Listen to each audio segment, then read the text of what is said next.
Well, every home chef should know that along with a great recipe, you also need some pretty good knives to make the meal prep go more smoothly. So today, Chef Christopher Wolf from the Arizona Culinary Institute is going to show us how to buy these knives and use them to make a simple pineapple salsa. Right. Good morning. Good morning, Kaylee. We're going to get to the salsa in just a moment, but let's go over some of these knives because these are really the essential tools that we need to make things go very well in the kitchen. A lot of people ask me when they're building their knife kit at home, what knives would I suggest that they use? What are they going to need? Because you go to the store, you have the infinite selection of, it seems, an endless amount of knives. And you just really don't need them at home. So what I've done is I brought a small portion of the knife kit that we actually give at school to all of our students and talk about what each one would do. I always suggest getting a knife block. It's an attractive way to store them on your counter. It's safe, keep it out of the reach of the kids, obviously, but it makes your knives easy to get to. We move into some slicers here. You have serrated, non-serrated. These are used for cutting bread, tomatoes, large pieces of fish, meat, what have you.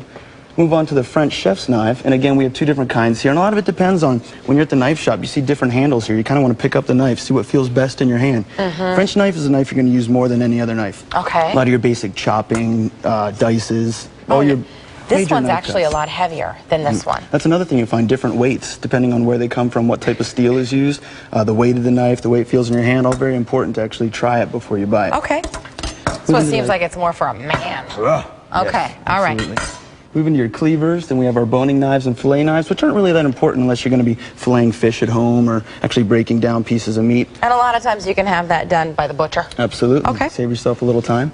Move on to paring knives, a regular paring knife and serrated. In my opinion, a small serrated paring knife is about the knife I use more than any other knife. So you're saying we don't necessarily need both, we just need high quality and choose one, which works best for you. And it's actually important to actually have a steel as well. What that does is it maintains the edge on your knife. When you get the knives from the store, they're already sharp, obviously, and it's your responsibility to maintain that edge on them. It's actually How often should we be doing that? I run it over the steel actually every time I use it. You'll find a dull knife is actually more dangerous than a sharp knife. If you're cutting something with a dull knife, it can easily slip off what you're cutting and really easily take off a chunk of finger. That just kills me. It's important to keep those knives sharp. So once you have our knives, we talk about some basic knife cuts. Really easy thing to do, a way to practice, make a little simple pineapple salsa. It's great for this type of year. We got the summer coming up. It's getting a little warm out. We want something cool and refreshing. Sure. So pineapple salsa, you're going to need pineapple, some bell pepper. I see you're already eager to jump in and cut something here. Sure. Pineapple, bell pepper, red onion, jalapeno, cilantro, and lime. That's all you need. Simple. We're going to do a medium dice here. You think you can handle that? I think I can. I think I can. All right, so first you're going to cut this way. You're going to turn, rotate, go back along this direction.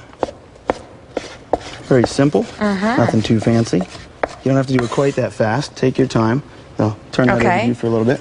And then where do we go from here? Make sure you keep your fingers out of the way. There you go. Relatively consistent. Okay.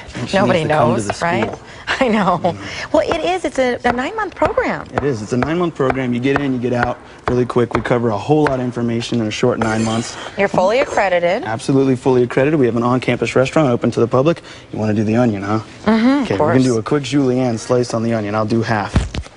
So this is one of many things that you're going to learn in this program, and by the time you're done with the program, you can go to work for a lot of different places. Absolutely. Knife cuts are something we really focus on at school. Of the many things we focus on at school, because it's important, you know, when you're doing knife cuts and you're something you're going to be cooking, things that are the same size cook the same speed, but also in the dish it looks more attractive when they're the same size. It's that extra little something. We will have the recipe for this on our website after noon today. Thanks for being here. Anytime, Kayla. And we should mention, by the way, that the Arizona Culinary Institute is a sponsor of Sonoran Living Live, and hopefully we were able to help you